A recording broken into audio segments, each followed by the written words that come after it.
We're live here. This is Zenith, and it's another episode of the podcast, The Spiritual. I'm here with delightful Judith Costa, and she's going to give us a masterclass on unconditional love, the nature of love, self-love, and we're going to talk about the Akashic Records.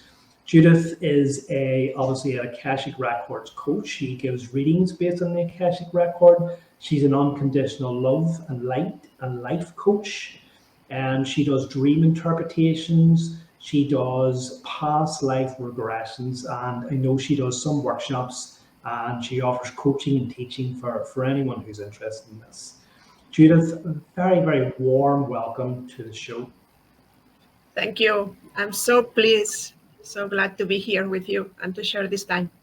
Absolutely. Well, just for anyone tuning in, because we're live here on YouTube, thankfully I set it for an hour later. Not thankfully, we had a bit of a kind of mix up there where we were on different kind of timelines. So thankfully, Judith has agreed to join me here. Otherwise, it would have been off for the day. So I just want to thank you for that, Judith. You've been very kind and very understanding. No problem. I felt it had to happen today. Then finally we connected. That's important. Yeah. Here we are. Yes, we absolutely are. I guess, in the present. Yeah, I know. In the present, living presently, living in the present. I guess this is part of being someone who seeks to share and to understand unconditional love, because part of unconditional love requires patience with other people. Yeah, you learn through practicing with you. This idea of unconditional love sometimes feel a little bit too much for people, but is forgiving yourself when you make mistakes. Then you are able to forgive others when the same happens, and not judging yourself for what you think it's a mistake. And then you become more compassionate and understanding and kind with others. Then it's just again, practice with yourself first, and take life as it comes. We all have expectations and schedules and things that don't go the way we want, but it's part of life. Yeah, absolutely. So before we really get down into understanding and explaining what unconditional love is, I guess everybody starts somewhere. I've started somewhere. You've started somewhere. How did this happen for you? How did this idea of understanding and trying to bring unconditional love into your life and into your practices, how did it happen for you? I know it had happened for me, and I've kind of explained it to my listeners how it did happen for me. So would love to hear from you and how you got this into your journey. I had to. I didn't have any other option. My life was not working at all, and I don't think that we go through life thinking, oh, I have a problem because I don't love myself. We just see the consequences of this lack of love, how we betray ourselves, how we easily deny love for ourselves, and then we suffer. We go through life being so hard on ourselves. We think that in order to achieve things, we have to try harder. We put our health in risk, and this is what I did. Exactly that. And then I didn't have any other option than to start looking for answers and to start knowing myself a little bit better. And really, I didn't know at that time that one day I will be having this conversation with you at all. I mean, if someone will say that, I will say, no, I mean, just that's crazy. I always had interest in psychology. And even though it's not what I studied at university, I was tempted to. But I never liked this conductual psychology idea. No, I thought that there was something behind, and I love more the field of positive psychology. We are not that, but again, I had to find solutions in my life. Why I was so sad, and why I had problems with my thyroid. What I was not able to find my voice and to find the life and to create the life I really wanted to have. And when I moved to the US, finally to become a coach, I studied other things in Spain, then I was already in the process of change and realizing many things about my life. I started helping people to find true love, how to find their soulmates. And one of the characteristics of soulmates is that they have a bond of unconditional love. I will be there for you no matter what. At the soul level, there are agreements that we establish where we find certain beings, certain people in our lives in order to accomplish lessons or experiences, not just to be together and get married. It's not the romantic idea that many people have. But that was my first approach to unconditional love. Like, soulmates are eternal companions. They have been together in past lives. They will be together in future lifetimes, and they can be together in this incarnation.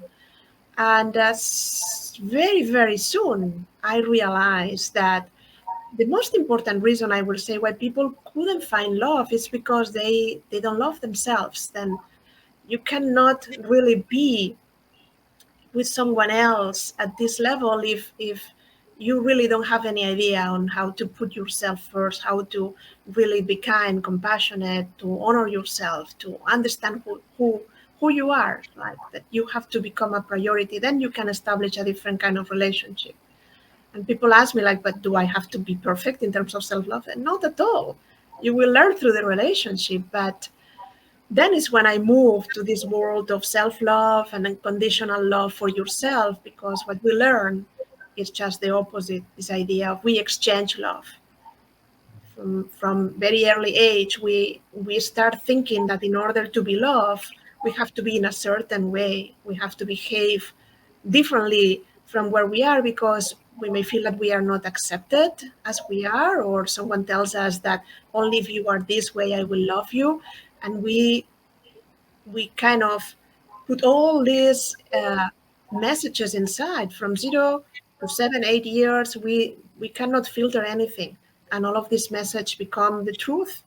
In order to be loved, you have to do certain things. Love is not a free exchange of energy. It's not I will love you. We learn this I only want to be there for you if you really are the way I like you. And if not, I will abandon you. And we all want to be loved. This is the most important thing. We all want not to be with someone that wants to fix us or change us or tell us what to do. We want to just be authentically ourselves and be loved as we are. Beautiful, beautiful explanation. You've given me about 7 different avenues that I want to explore with you. So I guess I'll just kind of start with something that came into my mind there. I think, as you say, along the lines of, we're kind of born perfect, and as children, we don't know anything other than to express a kind of rudimentary love or a love for those who we look up to, parents. It's we kind of move away from that idea of love the older that we get.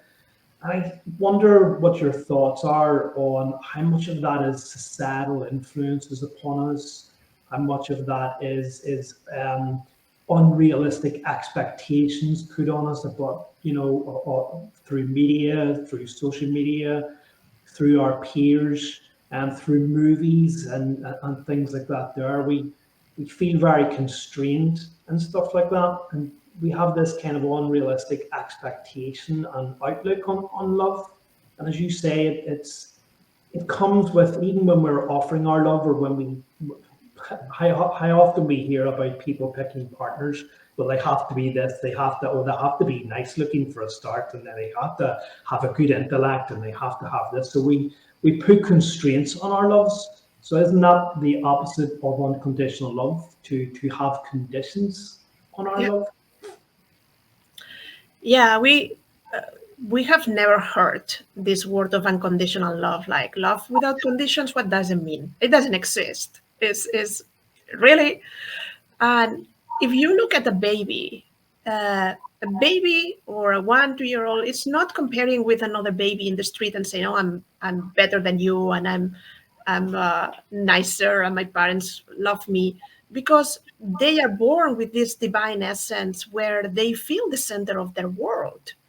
They know what love is, but really, like they embody it for us, when we keep growing, all of these messages that I mentioned that we receive, like from the teacher, from your, but I don't like you because you are a very bad boy, in the school. Unless you are a good girl, you are not gonna do anything. And we understand very early, but not only the messages, the situations that we see. We have many influences, as you said, no? The music that we hear, the environment where we grow up, the priest saying certain things about love, or in the synagogue, it doesn't matter. Like, there are many things that go towards us that we absorbed, and this is all stored in the unconscious. Then maybe we have never realized that all of these messages are still in this programming.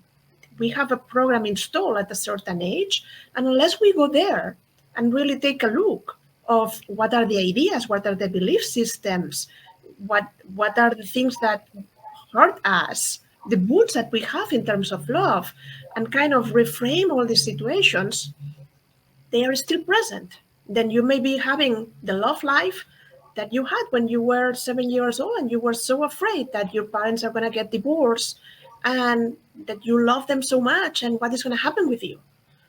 And you are afraid of losing love, or fear of abandonment is just one big group of all these fears.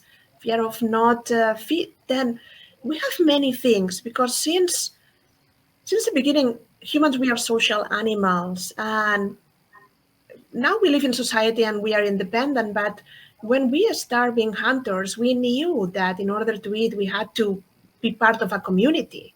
We need to be accepted, because on our own we couldn't survive. Then since that moment, like, this part of the brain that knows that, until social media, many things have happened, but we still have this need for acceptance, for appreciation, for validation. And we have never discovered that it has to start with you. Like, you are the one that has to appreciate yourself. You are the one that has to know that you are worthy no matter what, for no reason. Because you exist, you are worthy. You have a value. Just the fact that you are alive is a miracle. You're perfect, not because you're perfect as a human, it's because your divine essence is part of who you are. You are a human and you are divine at the same time. Then the perfect pattern that you have as a divine is part of who you are. Then we focus on accomplishments, that's great, but we should focus on just the being. The beingness of who we are is good enough. And we are our worst enemy most of the time. We go through life really judging ourselves for everything that is happening. Not only the way we look, that will be easier, how we perform, why we are not where we want to be, what we have said, what we have not said, what we want, what should we achieve that we don't have, what is happening in our lives, what is not happening, what is happening in the life of others that is not happening in ours. Then it's a constant radar for looking of what's not right in my life. We are in constant judgment. And how easy it will be if we start building this unconditional appreciation for who I am. Then there is room for improvement. I'm not saying that we are all perfect here, but just a sense of you are okay. Relax, take a deep breath and say, I am okay. Yeah, absolutely. That's sorry, I just get wrapped up listening to you there, because your explanations of unconditional love and love are just amazing, really, and mine kind of pale into insignificance because you express yourself so well. I'm wondering about as we've developed technologically, have we become more divorced from each other and the expression of love? So many people nowadays do not engage with each other.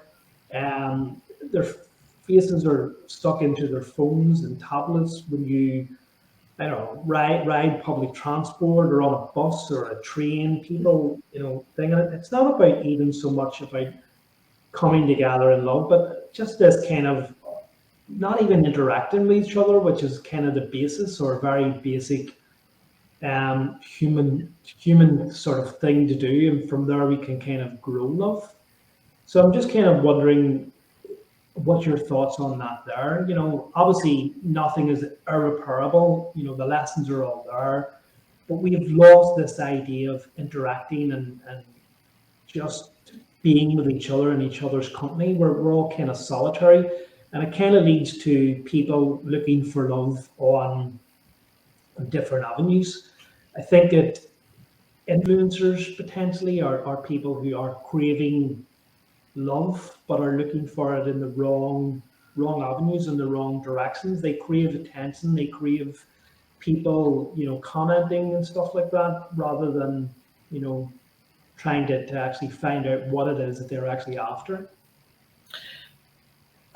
Yeah, I'm not going to enter in this conversation if you allow me so much, because my philosophy of life is adding more of what I want. Then let's add more love that is necessary. Let's add more harmony, more joy. And this is what I try to do, not only with my job, I mean, and the kind of things, it's not a job, it's a passion, but also in my personal life. If you want to transform the world, start by transforming yourself. Become this wonderful quote that it's not become the change you want to see in the world, then become the love that you are craving, become the peace that you want to see in Ukraine, become the embody that qualities, and raise the vibration, the consciousness, bring that into the world instead of looking of what's not working. Then I think that technology now have changed our lives, and it's great that we are being able to, you and me, having this conversation and then broadcasting it to the rest of the world. And I have technology in itself is neutral. It can be used for the best or for not so good. It doesn't matter. It's up to us. Again, it offers multiple possibilities. What I don't like so much is when it's a war on itself. It disconnects you from others, because how are you going to exchange the love? And when I go for a walk, I give smiles. Then you will see that if you smile to people, you can transform the day of someone that might be upset or thinking in the problems, but it usually provokes a reaction in the person. Usually the person smiles back. Sometimes people wave. Then it's just a little act of love, very, very little, something so small. But if we can do, all of us, that, imagine the world will be smiling. You just smile to 5 people today and you transform the world. If we all do that, then it's very important to focus on that things. Then you can do this through the screen or in the elevator. But if you enter in the elevator of your condominium and you are attached to your screen, you miss an opportunity to share your love, to give a smile. Then again, everything is good or bad depending on the measure, no? With moderation, everything is okay. One coffee is perfect, no? Like 25 coffees, maybe you will have problems. Then I think that technology is the same. We have created a world that people live towards outside more than towards inside. But what I teach and what I share with people is, it doesn't matter what's happening in the life of others. Like, you have enough in your own world to take care of. Take responsibility for your life instead of just looking outside. Not turn the lights towards you, and you will see what is happening inside of your world. And this is the way you can be happier, just by taking care of yourself better, loving yourself in a different way, knowing who you are, because you cannot love something that you don't know what it is. And just by little baby steps, you will arrive there. But we are free. We are created with free will. Then again, I'm not here to criticize whatever. Live the way you want. Just know that we are all affected by the energy that you bring to the table. Then the more we all agree in creating a better world, the easier it will be for all of us. And if not, you just do whatever you can and try to be more loving and happier if you can. Yeah, absolutely. One thing you mentioned there, and I listened to you talk about this in a previous interview, this idea of interacting with a stranger and just sending them a little bit of love, because that's actually a practice that I've been integrating into my life. Sometimes I remember, sometimes I don't. But just this idea of when you're talking to a stranger and you let, maybe not a stranger, it could be a work colleague, it could be a relative, whoever, or just a friend. And when they're talking, consciously send them a little bit of love. Just try to project a bit of love on it. And you mentioned they're not aware of this, but you're just simply sending a little bit of love. And just as you said there, you're changing the world even by that small act alone. Just listening to someone. There are people that pay professional just to be listened, to be acknowledged, to be appreciated, that someone knows what I'm going through. Just sitting in front of someone and not listening to answer, just listening deeply, opening your heart and holding a space for the other person. Whatever it is, sharing something great or something that is going through, that's an act of love.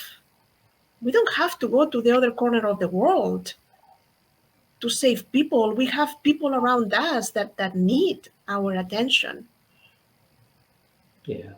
Could you give us because sometimes whenever I'm speaking about love and this idea of trying to love everyone, because you're recognizing that we are divine inside, we may look different, we may sound different, we may dress differently, whatever, but ultimately inside we're divine beings. We all come from the same source. We're all unique and we're all beautiful, inside and outside. And so in that way, we're all connected. And so in that way, I can say that I love everyone. But sometimes that kind of flares things up, or people misunderstand that. Well, what do you mean you love everyone? Does that mean that you love me less, or you love someone else? It's this idea of personal love, as opposed to, or separate from, from oneness or a love of everyone. Could you perhaps explain the difference between, those two different types of love, love for a husband or a wife, as in love, and love for everyone? Yeah. Again, it's the misunderstanding of the word love. Everybody talks about love and nobody knows what it is. And the important is to understand that love is abundant. Love is there for you everywhere. It never fails. It's available whenever you want.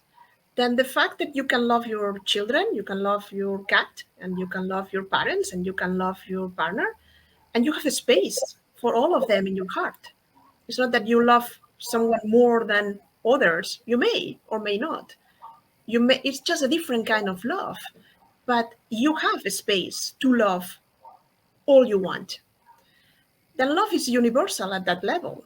But what happens that there is a difference that people establish, like loved ones. I love people I love, like my siblings, my family, and the rest is the world. Yeah, we have to love everyone because we have to be good people. Now, I'm not talking about that.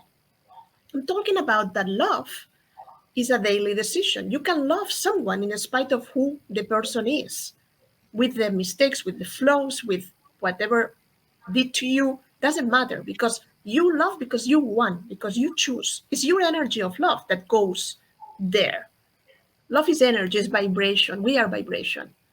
It's just that we look in a form, but we are just energy. Then love is an energy that can be directed. Then when you start thinking that you can love everyone or everything that exists, your world really transforms. Because you are not just attached to love those you want. You may take care of those that are around you because this incarnation you have decided to share the life with them. Then if they are your children, you are the parent, then you are there to take care of these little ones that came through you. But a part of that, you can love every tree, every building, every book, everything you want. And people don't know that. They have never tried. And it's just an experience. Then is when you become one with everything that exists. Then you understand that everything is energy and we are all connected, interbeing. I'm not a being isolated here. I'm an interbeing. I'm in interdependence with everything that exists. But we are so fixed, so focused on the form, on what we see and can touch, that we forget the other part. Then something that I have been doing for a lot of years now, is when I'm with someone, I'm looking at here. I'm looking at you as a soul. I'm not looking at you as a man, as a woman, you are 23 or 53. If you are born in Colombia or in United States, I don't really care. I'm looking at you as you, the part of you that doesn't change, the part of you that it's authentic. I really want to know you, not your circumstances in this lifetime. Okay, great. I mean, we both speak Spanish. That's wonderful. Let's switch to Spanish, and that we have something in common. Yeah, let's establish a conversation and see what connects us. But when you go further than what the other person is showing you, and you are able to see the being, the love that is behind, not how the person is acting. We all have experiences and make what so-called mistakes, but they're not mistakes. They are just the decisions that we make with the information that we have at that moment, with the level of consciousness that we have available at that moment. But when you go beyond that, you can connect with everything that exists. You are more your divine essence, if you want, but you are totally here, present in flesh, knowing that you have decided to come here and to be in this human experience. And that you have so many things to be grateful for being alive. The capability to feel and to enjoy food and to have a glass of wine and to make love with someone, and all of these things that energetically we have other perks. Let's say it's a different way of existing, but again, we are human and we are here, and this also needs to be celebrated. Then I'm not saying just go to the divine essence. It's not embody it and be the best version of your human being that you can be. Be you, just you, authentically you, with everything that you have to offer to the world. Wow. Wow. That is a fantastic answer. Thank you so much for that. I guess it's easy for us, or certainly it is easy when when you just project love onto the ones you love, or just to people that you don't know. The harder part that I've found, and sometimes I've struggled with it, although I kind of know the answers, is when you encounter someone who's hostile to you, someone who hurts you mentally or emotionally, and how to see beyond that hurt and see beyond that shell of that person that's facing you now, and realize that they're truly divine too. How do you manage that, or what advice would you give around that? Yeah, relationships are not perfect, and that's okay. And that's the way we learn how to love and how to be loved. And everyone that interacts with you will bring you something into your life. It might be like you are the student or you are the teacher at that moment. And there are people that might be kind of abusing you, and at the same time giving you an opportunity to learn how to set up boundaries. Setting up boundaries is a very, very important uh, thing that you have to need in order to be a better lover. uh, to love properly and to not to abandon yourself, because we understand boundaries, for example, as rejection, no, saying no to others, like protecting me, and that's not a boundary. A boundary is a kind of understanding where is our relationship going. When we don't have boundaries, people jump on our fence and then sit there and then they don't leave. And then we say, oh yeah, you are bad, and we complain about this person and we criticize. But know that you are not powerless. You have a choice. You always have a choice. Even when it seems like everything is broken, and if I make this decision, like what is going to happen with me? Love is the choice. And loving yourself is the first choice. And acting on that is the important thing, to continue living at a level that allows you to solve the problems that you are facing in relationships. Then I'm saying that because I'm the one that stays in relationship more than I need, that leaves when it's late already. I knew things were not working the way it's supposed, that thought that love was just to stay, work in the relationship, make it better. There has to be a solution. Yeah, love always finds a way, and sometimes It finds a way to say, I love you so much, but I love you more. I love myself more, sorry. And I'm going to leave, but I will continue loving you. I'm not leaving because I stop loving you. It's because there is something here that between the two of us is not working. Sometimes we don't have this option because it's not a romantic relationship. Maybe it's our boss. Maybe it's a parent. Maybe it's someone very close that we have to be there in the relationship. Then we have to learn how to love in spite, but we have to learn what love is exactly, what implies and what it doesn't. For a lot of people that I work with, love is sacrifice. And I have many clients that are in the same field as me, that they want to serve others, they want to help others. And because of many lifetimes, maybe doing the same thing, we tend to sacrifice for others. When it's sacrifice, it stops being love. Love is something that I have, you have, and then we share. Not that I give you all mine, you don't give me any or a little, and then I am depleted and I continue giving you, and then I'm hurting myself, but I continue giving you. That's not love. It doesn't work. There is an imbalance. Then that's what happens when we are with people that seems not to love ourselves, that seem to make our life difficult, that we all have buttons that people go and push.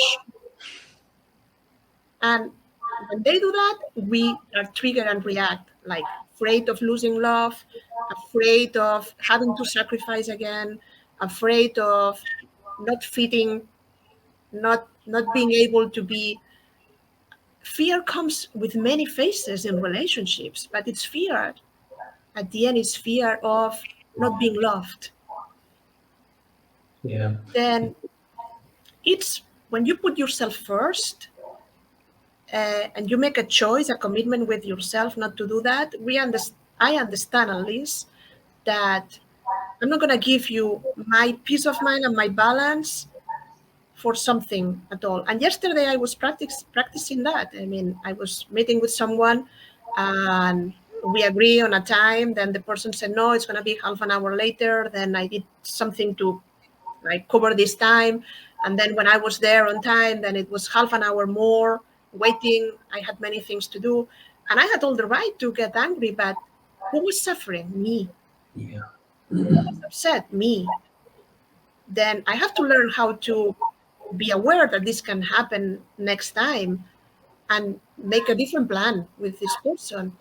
But I'm human too. Then I got upset, yes. But I realized that and I put the measures to release, to let go, to forgive, but not the other person, to forgive myself for making my life more difficult. Because on top of having to wait, then I have to wait upset or sad or angry. And all of this goes into my inner system.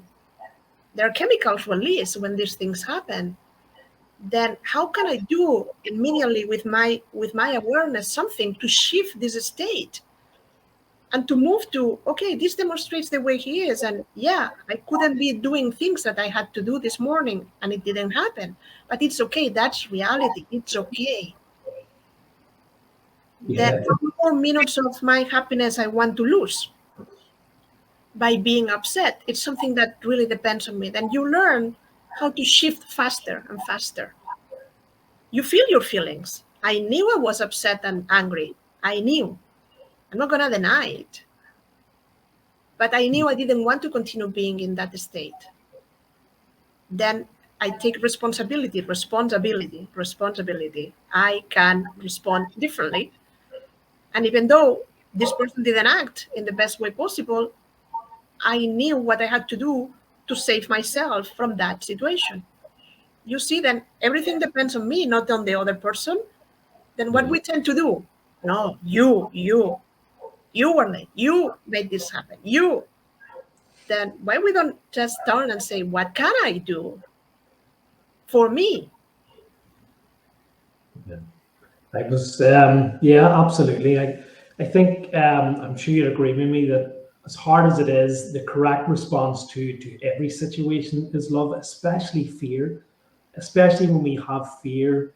It's something that I've learned in my life and something that I'm trying to develop even more is to respond with to a fearful situation with even more love, because I don't know, I guess, well, what have you got to lose really in that situation? You know, are you going to remain fearful of the situation or the event?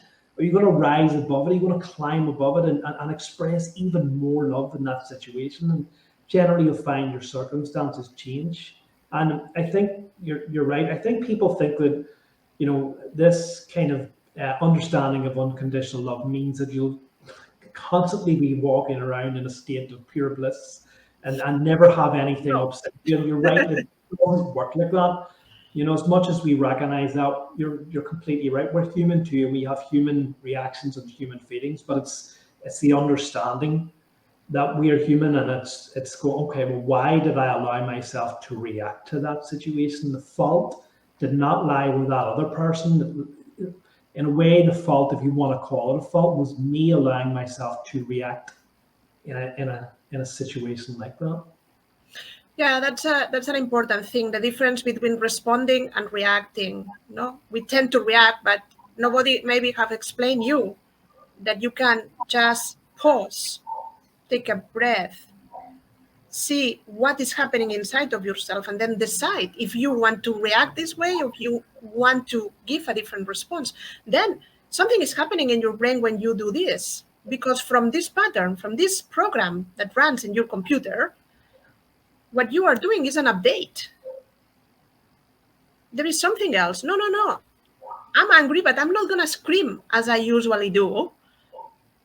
I'm going to remain calm and find the right way to explain what I want to explain with loving words, but very sure, in a very good way. Like, I'm going to be able to express myself and my needs, but I'm not going to lose my temper at the same time. Then you are telling your neurons, like the brain is repatterning into new circuits, and you are building something new that the next time is going to be less important for you screaming, because you say, no, I have decided, I have committed to not to scream anymore and express my anger in a different way. And what I'm going to do is just to choose the words that I want. And the third time, it's going to be a little bit less difficult. And when you will be sometime practicing this, then the anger is not going to show up as a first reaction, because you have taught yourself, you have take your mind to the gym and learn something new. Yeah. Then that's the idea. Awareness is the key. You've mentioned, which is a massive topic, a massive talking point, this idea of self-love. And I guess it's something that I've learned over the course of my journey. I've obviously learned about love. I guess how it kind of happened for me is that I was trying to understand this concept of love and unconditional love and loving everyone. And one day I just woke up, just before I woke up, and a beautiful song was playing in my head. And I could just see waves of energy, waves of light at the top of the course. And I got up and I was kind of going about my day, and all these songs related to love just started coming into my head. And I was saying, I don't even like that song. I don't like that song, but whatever. But it was like, hey, love is all around, love is in the air, all these songs related to love. And I began to understand then, now I get it. Yes, love is all around. Love is in the air. One of the lyrics was, I feel it in my fingers, I feel it in my toes. Like, absolutely right. I can feel love. It's just everywhere. So that's just kind of how my own sort of understanding and my own development of love came in. Then it was learning to love the self, learning to recognize that, and I was talking about this very recently, that for a long while I could not look in the mirror. I could not look at myself. I just couldn't face the person in the mirror, not because of any particular reason. I just didn't like looking at myself. I guess, I think, as I mentioned, there's maybe the fact that the eyes are the windows to the soul. So maybe there was something there. But one day I just kind of looked up in the mirror and just looked at myself and began to realize, like, you're already perfect. And I guess the question here is that I suppose a lot of people don't do that because they can't find self-love because they criticize themselves for all of the parts of themselves that they don't want to be in public. They think that they're not worthy of love because they think this way or they have these type of thoughts. But isn't it true that these thoughts and these sort of parts that we want to keep it hidden are just as much a part of us as the good parts? And when we can learn to love that, then we can truly find self-love. Yeah, thank you for sharing. I mean, you have said a lot of many valuable things, and I understand what you mean. Like one day something clicks, and suddenly you see yourself different. Then it's something that I cannot give to anyone. It just happens, and I have seen wonderful transformation just in a 1 day intensive workshop that I teach. And Fall in Love with Yourself is called. But I will say that people don't get it sometimes because we don't give permission to ourselves to love ourselves. Again, remember everything that you have been receiving during all your life. And that's not an excuse. Later, I'll explain you why. But if I tell you today you are fat, you say, okay, whatever you say, I don't care. It's your opinion. Tomorrow I say you are fat 3 times, and day after 5 times, and the day after, and during the whole week, and I keep saying you 20 times that, there is a moment where if I'm still in your life and you haven't kicked my ass out of that, I'm going to plant the seed. Then many people have never received unconditional love because unfortunately we sometimes we don't have the parents that are able to love ourselves this way. They don't even know, they didn't receive unconditional love themselves. They did the best they could. Then we go to a job and it's the same thing, and we are here to learn this unconditional love for ourselves. Maybe our soul has in the agenda first item, like in capital letters, learn how to love yourself now.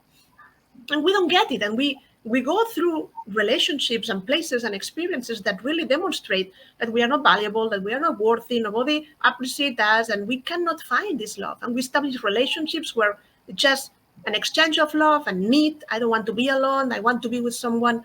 And that's the experience that I have, but doesn't mean that tomorrow something else can shift. Then people want to prove that they are valuable to start feeling valuable. And it's the opposite. When you feel your value, then it exists, then it's real, and then people can start recognizing it. You have to become love in order to manifest this love that you want in your life. And the culture, the society, the rules of the world we live in say the opposite. They say the opposite. Do that, like be more attractive, dress this way, use this perfume, this makeup, this, that, and then everybody will like you. Unfortunately, no. Just love yourself and you will see that people want to hang out with you. You will see that people like you and they don't know why, but it feels good to be around you. There is a certain power of attraction, like feeling beautiful is the inside, is the more attractive things. It's the sexiest thing you can do as a woman and as a man too, but for yourself. Yeah. It's easy to be around you. You're less into the drama. It's less complicated to relate because you are more kind, more compassionate, more understanding. And again, you're human and you get angry from time to time, of course, like everybody else. But you live in a different paradigm. When this love that you were saying it's around, yeah, it's around, but I don't see it. Yeah, you don't see the air, but it's around also. Then it exists and it's always available. But we make this identification that is wrong, like love equals relationship. No, relationship is between two humans that are not perfect. Love is that divine thing that happens. And this is the reason why I work with the Akashic Records. And because when we tap into this field of information, who give us the information are these beings. We call them masters of the Akashic Records. It doesn't matter the name. But the important is that these beings are emissaries of the divine. They are pure unconditional love that see you through the eyes of love, that just want the best for you without judgment. They don't push you. They don't want to change you. They just give you whatever you need in order to you get the guidance and do whatever you want with it. Then that's the kind of love that we aspire to. Maybe we don't know how I do that, but with practice we can get there. Beautiful. Just before we move on to Akashic Records and some of the things that you offer, there was another thing that I was listening to you talk about, and it's something once again that I can relate to because it came into my life and I got that idea about it. It was this idea of changing the radio station. Many people think that, well, I don't have love and I don't understand love. There's no love in my life. But love is all around all of the time. It's we who forget it. It's we who have tuned ourselves out. We're not in the right frequency. And all we need to do is change our thought patterns and let that love come in. It's like tuning into a radio station, changing a radio station. So if you turn the frequency to love and think that, for me, it was this idea of, well, if you can imagine that love is coming to you, it's on the way to you, and you're streaming love constantly, and it's a radio station that cannot be turned off, then your entire existence will change, and you will find then that you actually do have love, and love is available at all times. Yeah, but this love is not a concept. Is a verb. It has to be demonstrated into action. Then when we say change the radio station, it has to be real. Then we all get distracted. I mean, we are busy, we are focusing on work, then we have to be there, and then the kids, and then my spouse, whatever it is, and I have this problem, that problem, and then we think in the things that really seem a priority. And we abandon what is most important, that it's this idea, wow, I'm grateful this morning when I open my eyes. I'm grateful because I'm alive. I'm grateful because I have a day in front of me. Then how easy it is just to forget these kind of things. And the same happens with love. And maybe if you just broke up with someone, it's not the best thing. I mean, you see a couple and you feel sad, and that's normal because, yeah, I mean, you're licking your wound. Still, it's painful, and maybe you have a void because you miss that person. But when you are just waiting for meeting with this special person for you, and we say change the radio station, then listen to love songs, watch romantic movies, put yourself in this state where these serendipitous encounters between people, these romantic stories exist. They say, yeah, but it never happened to me before. Yeah, but they are possible. Connect with the idea that the unknown, this field of possibilities is in front of you, and love is waiting for you there. Then the more you focus your energy on that, the more it grows, the more it possible is, the more it feels real. Why?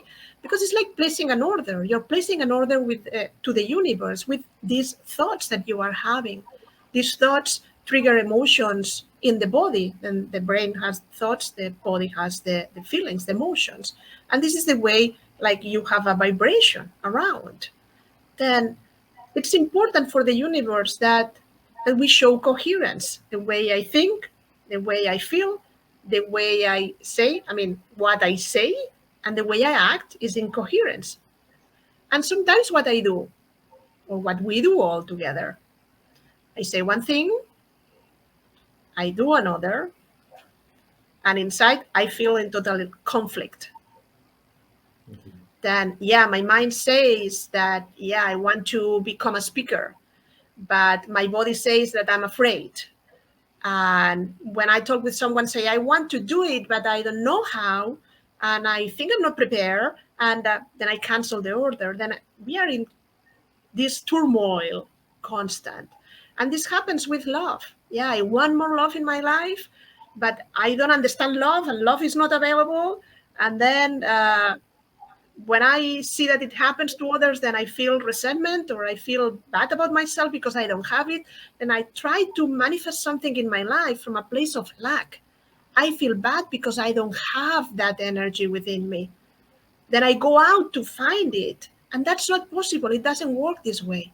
I have to find it first inside. And then it appears in my world. Suddenly shows up. I see the world with different eyes. then love is this thing that is not only out there, it's in here. It starts within you. It's who you are. But it starts within you because you have the capability to create it and to share it with others. And the more you share, you more see that you are the fountain. You are a source. And then the less you need the love from others, you still will receive it and it will multiply. But you don't come from a place, I don't have it, please give it to me. I did that in my first marriage, like give it and give me more because I feel bad about myself. Give me a little bit more. Let's see if I can feel better. I feel bad because you do that. No, I feel bad because I'm accepting this coming from you and I don't know how to stop it. I don't know how to set the boundaries. I feel that my value depends on your opinion, on your love. Then it's when we get the strength. Love is so powerful, but it starts within you. Beautiful. I wanted to move on there slightly, but once again, listening to you, you've given me yet another couple of questions that I want to ask you about this. So I'm fine. I have to ask. I have to ask. This okay. Well, my first question then relates to forgiveness, love and forgiveness. We were talking a bit about that earlier. You know, you mentioned there about a breakup and stuff like that, especially if it's a painful breakup. I want to ask you about the concept of forgiveness. Obviously, it's very important, but once you have this idea of love, of self-love, of unconditional love in your life, how easy then would you say does it become to learn the art of forgiveness, to offer forgiveness for someone who has potentially hurt you? Usually, we have learned that we should forgive because we have to offer forgiveness to the other person. Usually, nobody talks about forgiving yourself. And it's the most complicated part because we are out of practice. I mean, we don't know how. Like me? What? And many of the things that happen to us are a problem because we feel we have something to do related with that, and that we are guilty somewhere, somewhat. As I was saying before, like maybe I stay in this relationship for such a long time and I hurt myself and I shouldn't. Then it's not forgiving my partner. It's forgiving myself for what I thought that it was a mistake or I didn't do right or I could have been a better wife and maybe this didn't happen then because then we kind of romance with the past constantly. We go there and try to change it, and that's not possible. The past is past, and it's your story, but it has to remain in the past. And when we bring it to the present, it becomes a burden. And that's why it's important to learn how to forgive, but not because we are good people or because we have been learning in whatever religion you have that we should forgive others. It's an act of self-love to forgive. And let me say why. Because we don't forgive in order to make these events disappear. I told you very clearly, you are not going to be able to change the past. The past is there, the event happened, and it's okay. But it's just past. We don't live in the past, we live in the present, in the now, here. Then when I'm able to forgive, what I achieve is freedom from that past. I'm able to disconnect energetically. I put these events in the past where they belong, and I'm able to come back to the present and live as I am right now, not with the baggage that I carry from the past. I put it aside because it's where it belongs. And when I am able to disconnect from this experience, from this relationship, from this person, from this event, doesn't matter what it is, and I declare myself free, I can live again. Some people get stuck in a certain moment in time just for that, because we don't know how to move forward. And we kind of feel that there has to be a matter of two people. Like forgiving is like, yeah, if the other person, I did something very wrong, like I cheated on the other person, and if the other person don't forgive me, there is nothing I can do. No, you don't need the other 50%. You have to forgive yourself for what you did, independently of what the other person does or doesn't. You don't control the other 50%. You can try to repair if you want. You can express your feelings, your need to different, what you have learned, what you don't want to do again, then you learn from those things. But you don't need to go and explain it to the other person. You may not even have the opportunity, because there are people that are in these circumstances with others that have passed away. Then write a letter. I can tell you for sure that energetically that being will receive your letter. The only thing you need to forgive is your conscious decision to do it. I said, but forgiving what it is, let it go. Let it be past. Don't bring it constantly. Brilliant. And there are many different ways and techniques. You can use, we have in the Akashic Records a prayer to forgive, to release, the Ho'oponopono. There are many books written about that. But again, the only thing you need is you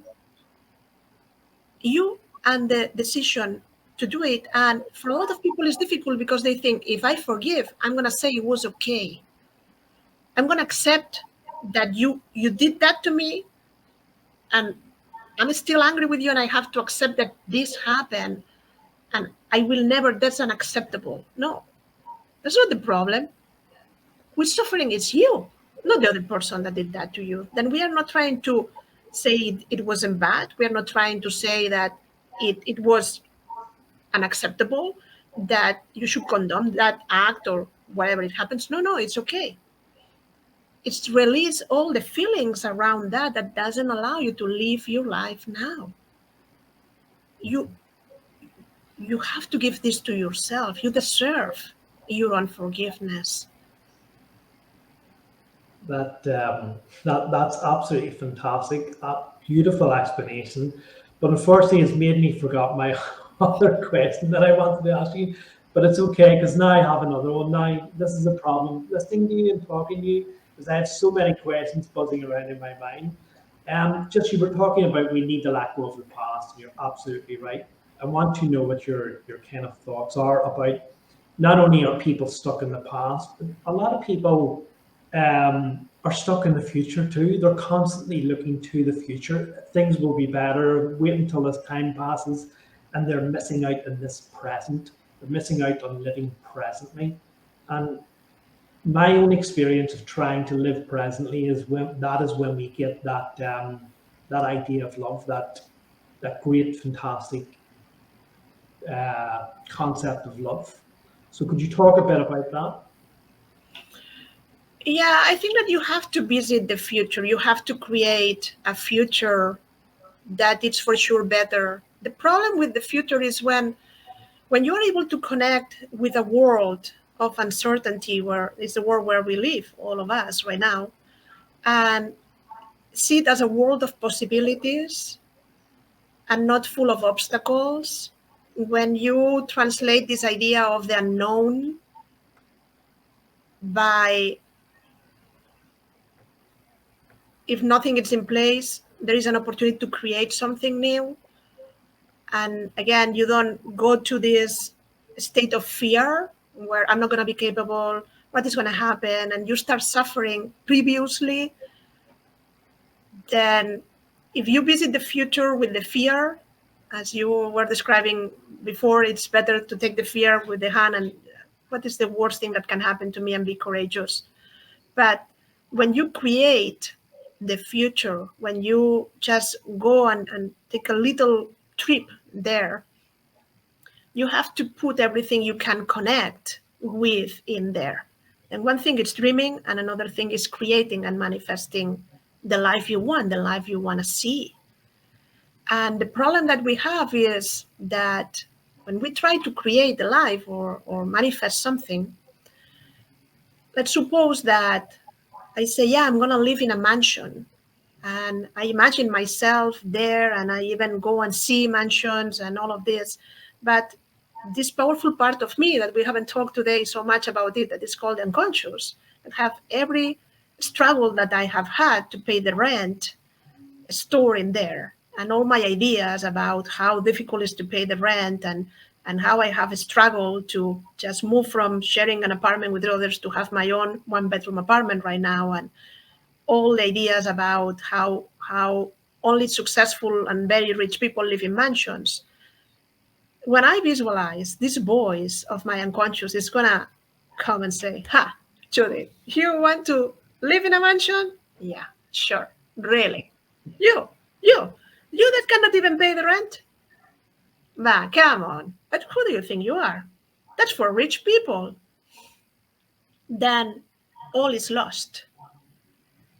Then instead of going to manifest just the mansion, we have to go step by step to really feel what is my idea about what I can afford, how I raise my limits, how I allow myself to be happier, to be more abundant, to be richer, if you want, in all senses, how I do that. That when I really want to visit this new future where I want to live, I believe in myself. And I don't have this inner conflict where I want, but I feel I don't have, that I feel I don't deserve, but I feel that it will be so difficult to achieve that, but I still want to ask for it because I feel that's my right, but I really know that I don't deserve it, that because I'm not working hard enough. Do you see how then where is my energy going? Not to manifest and to connect with that, not to embody that energy that allows me to really receive, if not a mansion, like a bigger place, a 2-bedroom instead of a 1-bedroom, or a 3, or a with a better view, with more space, more luxurious, whatever it is you want. But the inner conflict is what makes us suffering, not to have, not to have the apartment that we want. It's the conflict that we create because I should be in a different position right now, and how is possible that at my age, and all of these mental constructs that we keep going. Then where is going my energy? To a place where I feel I'm in lack of the thing I want. It's love, it's the apartment, or it's the money or the abundance. Again, there is a need to turn inside with kindness and lots of understanding and compassion, and to observe yourself and your life and see, what do I decide to shift, to change, and to learn how to connect with those things that I want and to embody them in order that really I can magnetize them into my life. But that requires daily decisions about being happier because I choose to, being more loving because I choose to, and shifting my energy in different ways. There are many different ways of doing that. Brilliant. Absolutely fantastic answer. I think we'd like to move on then just to the Akashic Records and some of the things that you do with clients. So it's not something that I've talked about on my own podcasts. So anyone who kind of follows me or listens to me will probably be unaware of the Akashic Record. So could you just explain exactly what the Akashic Records are, what they do, how they involve us, and what part they play in our lives? Yeah, with pleasure. Know that everything about you is recorded. Every feeling, every experience, every thought, everything exists. It's energy, and it's been recorded. Like, not like this podcast, exactly the same. And we can have access to this field of information. It's available to all of us. Everything has a record, not only people. Like a business has a record, a house has a record, my cat has a record. Then we can tap into this field of information to receive guidance, to receive healing, to know more about who we are. There are different ways of working with the Akashic Records. You can learn on your own. I teach classes to people. In a weekend, you can learn how to open this, how to connect with this field of information called the Akashic Records. And you will have access to this information. You can ask questions and you will receive answers. It's through this process of asking questions that it's easier for us to really connect. But questions is anything you want to know about your present lifetime, the potential development of your soul, considering that you have free will to change it, and other incarnations, other past lives, about people related to you, your children, your spouse, colleagues, your business. You can ask anything. Not only this is for spiritual matters, like tell me the purpose of my soul and how I can become more loving to myself. It's for mundane things also, how I improve the sales of my business.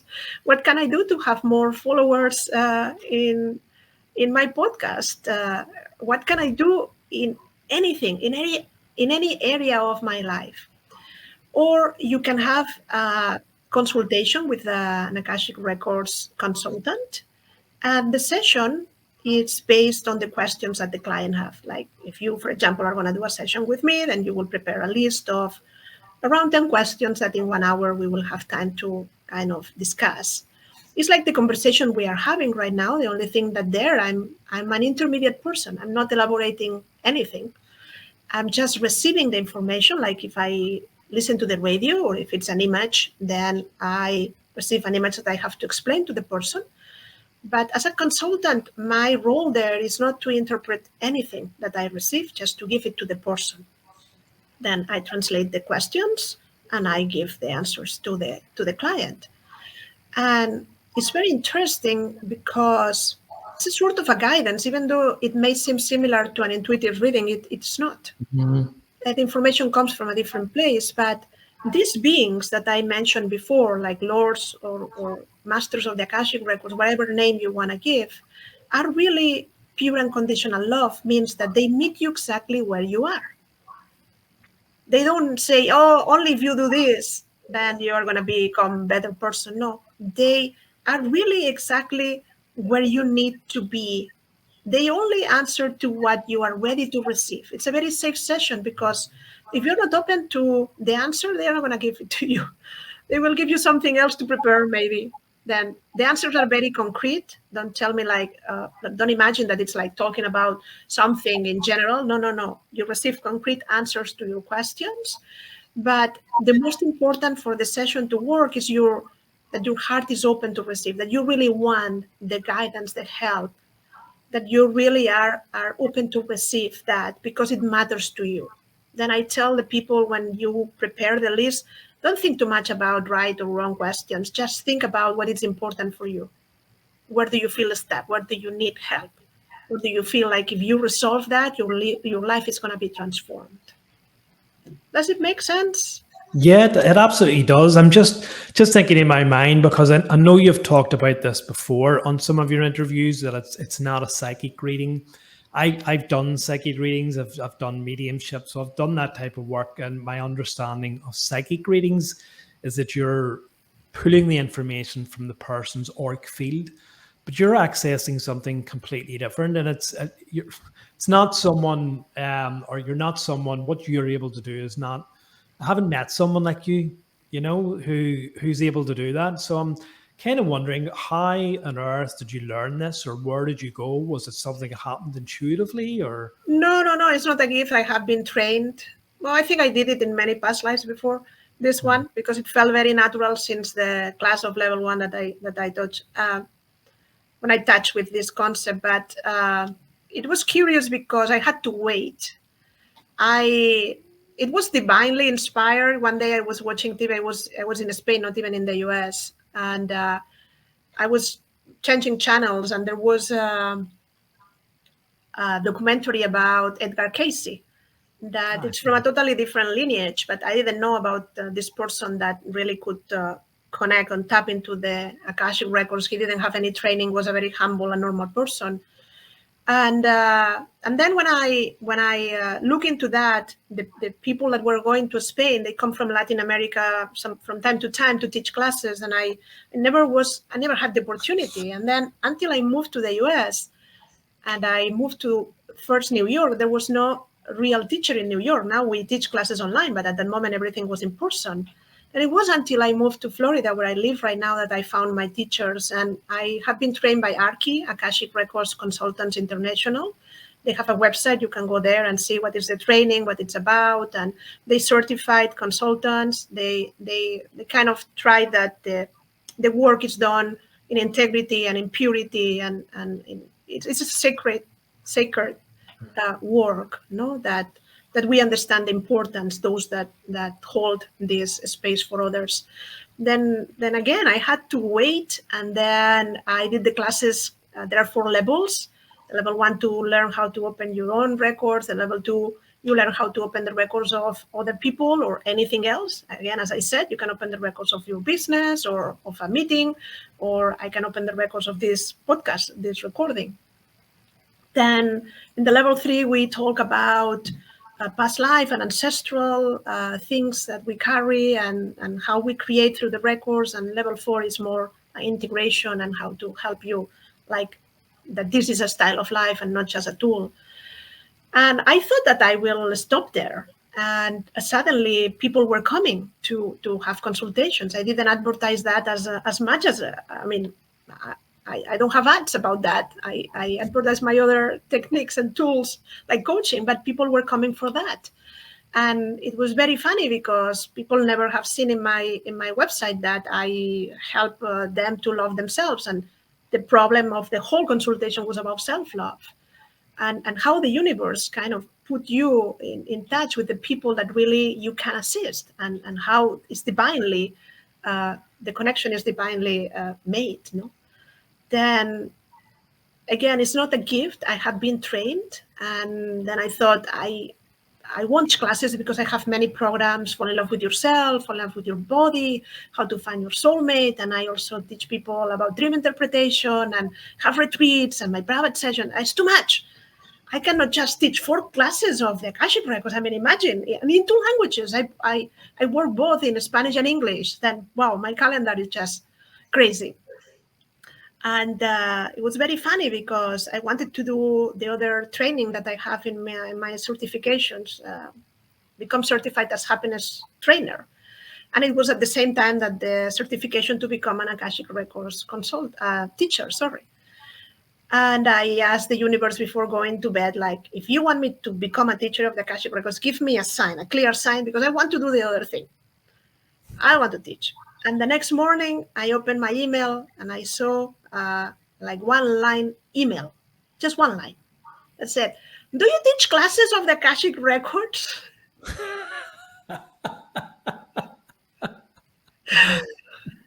That was so funny. Okay, that day I had the meeting with the managers of Arki to decide if I was enrolling in the training program to become a teacher. I said, okay, I'm going to do it. Don't worry, I'm going to do it. And then I did it. Now I teach classes in both languages, 4 levels. And I also then did the other certification to become a happiness trainer. And everything is okay. I love to learn. Then it's not a problem. But it's a very, very good tool to have in your toolbox to find your inner guidance. Like we struggle with many things. And what we do in the past, when I had a problem, you call a loved one or a friend. I have this problem. I don't know what to do. Like, this happened to me. I'm very upset because we don't know where to put it. And then one way is to express it to someone else, to share it. And it seems that it's less important when you hang up the phone or after the coffee with someone. Now I open the Akashic Records. I had this argument with someone. How do I handle the situation? And they guide me through the process. They help me to release.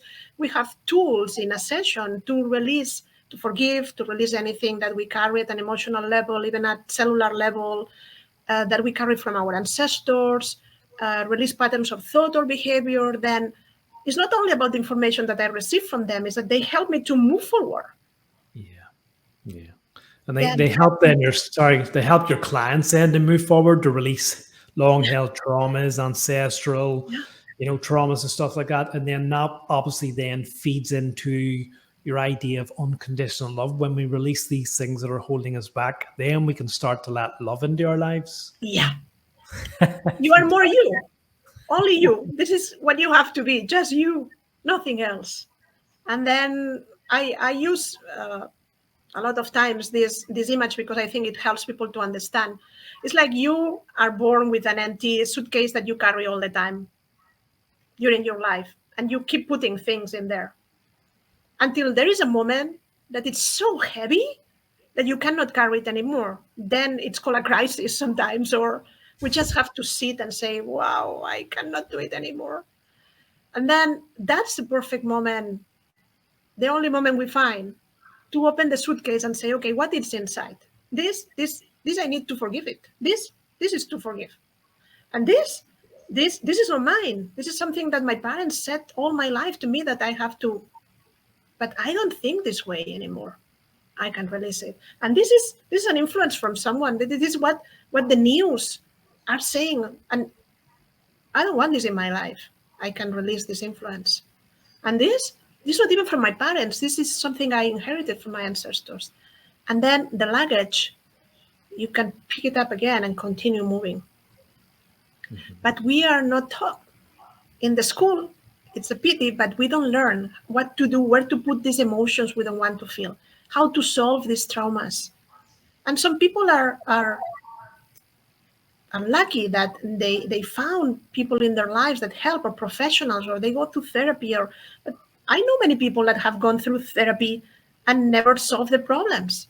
There is even a person that I admire. I like her. She also works in the field of self-love, called Margaret Paul.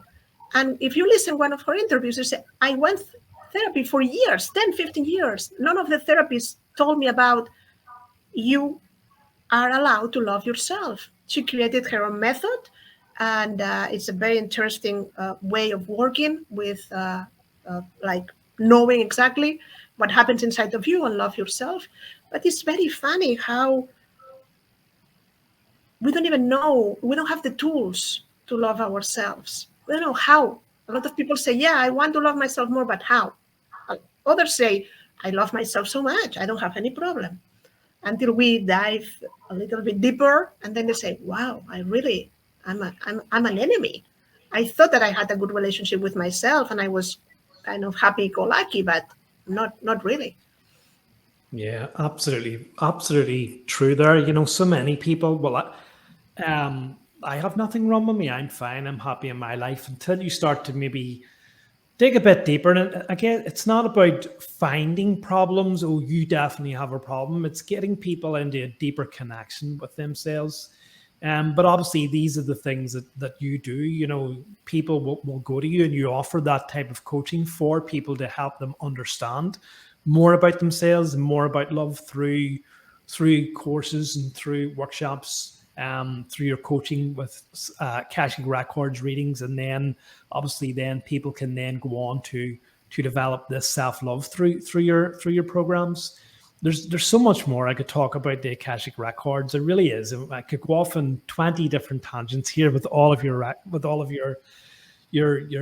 responses to my questions. We really could. But I realize we're kind of limited for time, and we'll maybe look at that some other time. But I just want to ask a bit more about some of the other things you do, because I guess they're all kind of tied in. You do past life regression therapy, is that correct? Yeah, let's do a part 2 of the podcast another time. Yeah, I do past life regression therapy because I believe that many of the things that get us stuck in this lifetime have connections in other lifetimes.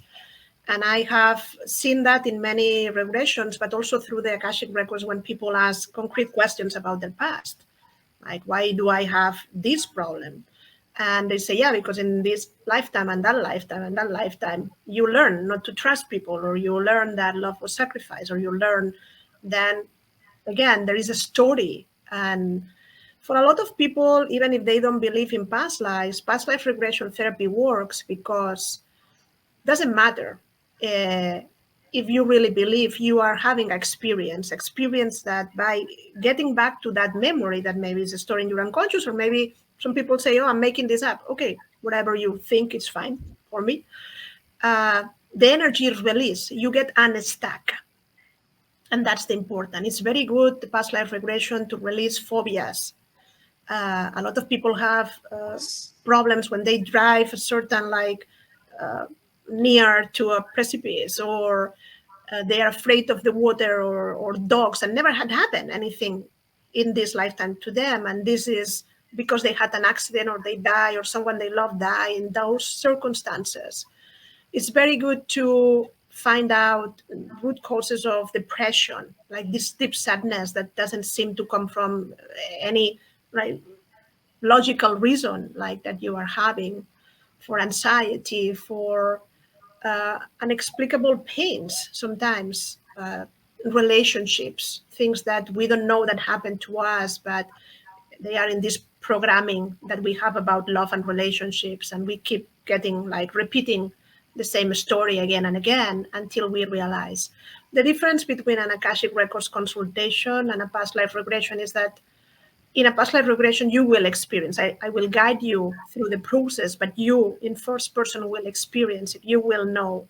I will help you to go from point A to point B and then help you integrate this that makes sense now in the context of your life.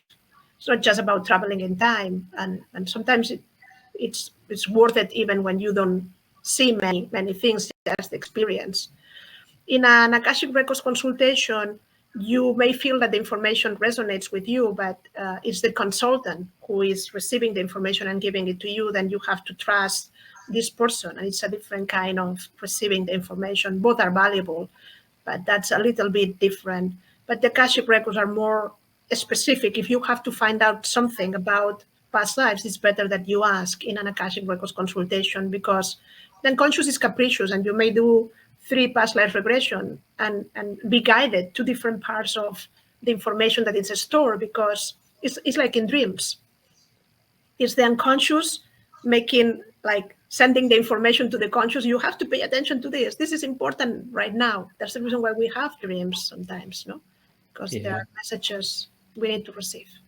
Yeah. Once again, there's more questions that I'd love to ask on past life. Yeah, I can talk for a week. So yeah, what I do in retreats before COVID, and we had this opportunity of being together for a week and all of these important conversations. No, it's called Loving Your Way to Happiness, and everything we're talking is like these baby steps. No, how do I arrive there? And I'm happy to be able to share everything I learned.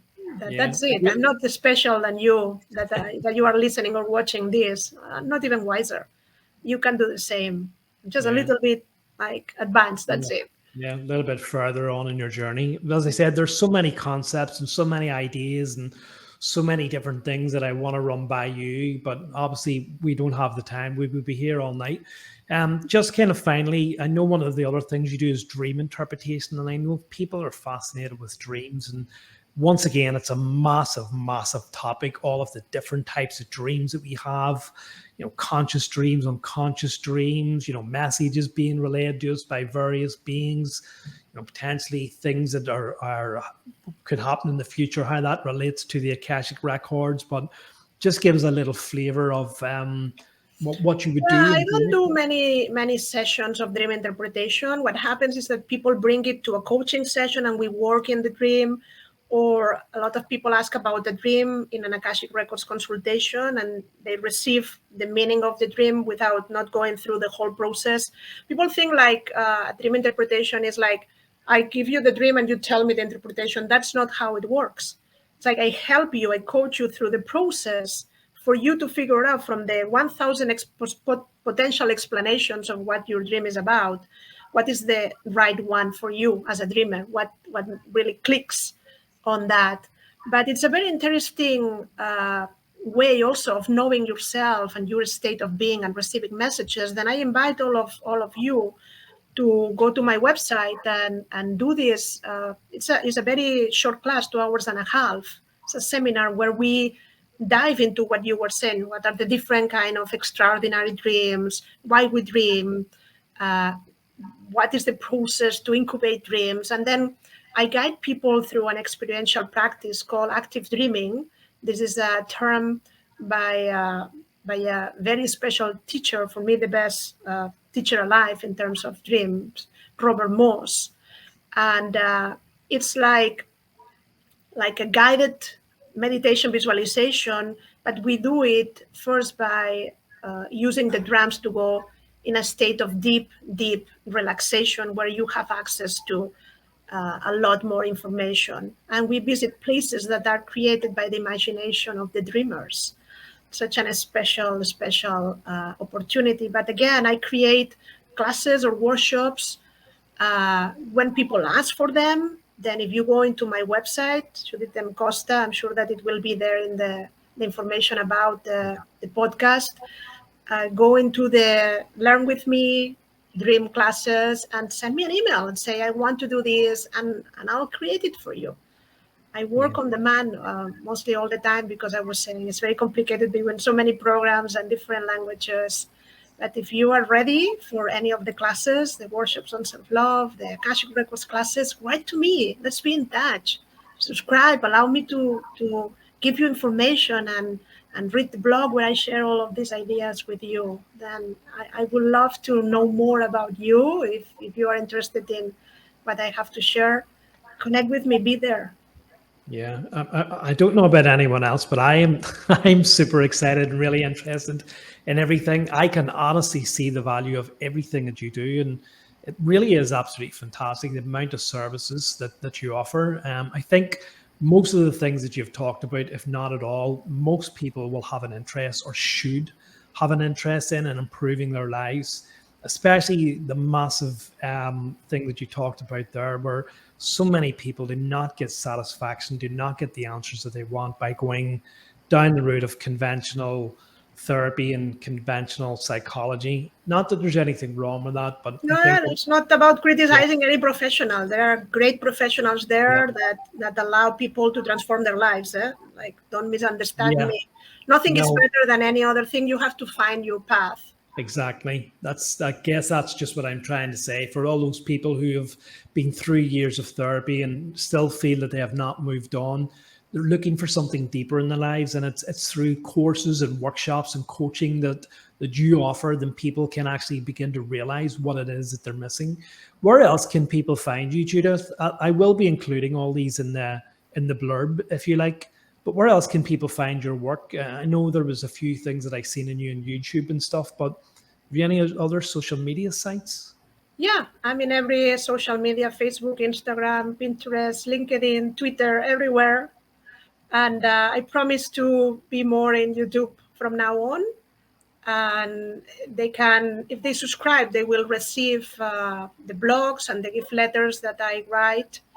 And the easiest way to connect with me is going through the website, judithmcosta.com. There is a contact form there, and ask whatever you need, and I'll be there for you. It will be a pleasure to serve you.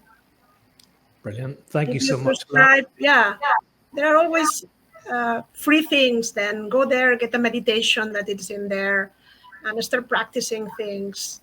There's free Brilliant. stuff. Thank you so much. Is there one key concept? Is there one sort of piece of sage advice that you've been able to encapsulate in all of the roles and all of the things that you've learned that you can offer people today to go out and just start doing right away as soon as they leave this broadcast? Yeah, I will say I always talk to me, and I learn a lot in sessions with other people. Then I will say pause for a moment and look at yourself and your life with a sense of appreciation. Start building that. Don't judge yourself. And look at you not as something that needs improvement or that things you need to fix or to solve. Just breathe and think. And what if it's just being you will be enough? What would happen if just your existence it's enough and you can release the pressure that you put on top of yourself?